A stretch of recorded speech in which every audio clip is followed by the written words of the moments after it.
Hi, I'm Jenny, and today we're going to talk about the psychology of depression. Allie Brush writes, and that's the most frustrating thing about depression. It isn't always something you can fight back against with hope. It isn't even something. It's nothing. And you can't combat nothing. You can't fill it up. You can't cover it. It's just there, pulling the meaning out of everything. What is depression? Depression is a mood disorder that's diagnosed by the DSM, which is the diagnostic tool of psychiatry, as when a person exhibits a cluster of at least 5 of the following symptoms: fatigue, a feeling of worthlessness or guilt, impaired concentration, insomnia or hypersomnia, diminished interest in activities, restlessness, significant weight loss or gain, and suicidal thoughts over at least a 2-week period. Depression is commonly mistaken for laziness or lack of willpower or moral failing. The actual causes of depression are myriad and complicated. Depression can be caused by a disrupted circadian rhythm, a stressful life event such as losing a job, or even the absence of enough sunlight during winter. Depression has a genetic component as it runs in families. We'll focus next on the biological factors that help cause depression.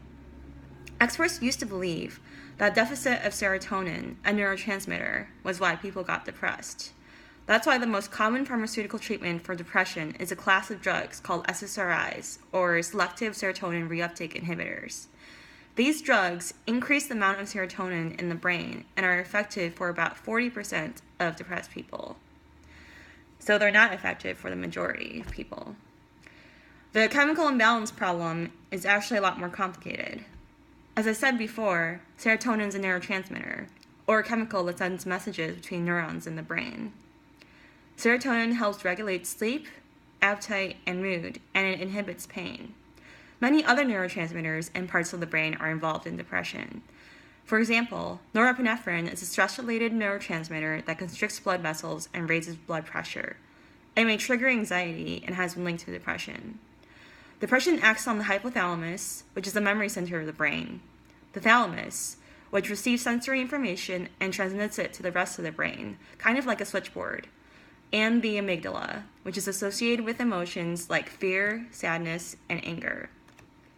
It's difficult to pinpoint one biological cause of depression, but recent research posits that SSRIs have been effective due to their indirect effects of encouraging neurogenesis, or neuron creation, in the brain. Perhaps depressed people only get better once their brains make enough new neurons. Aaron Swartz writes, depression causes nearly half of all disability. It affects 1 in 6 and explains more current unhappiness than poverty. Sadly, depression, like other mental illnesses, is not seen as real enough to deserve the investment and awareness of conditions like breast cancer, which affects 1 in 8, or AIDS, which affects 1 in 150. And there is, of course, the shame.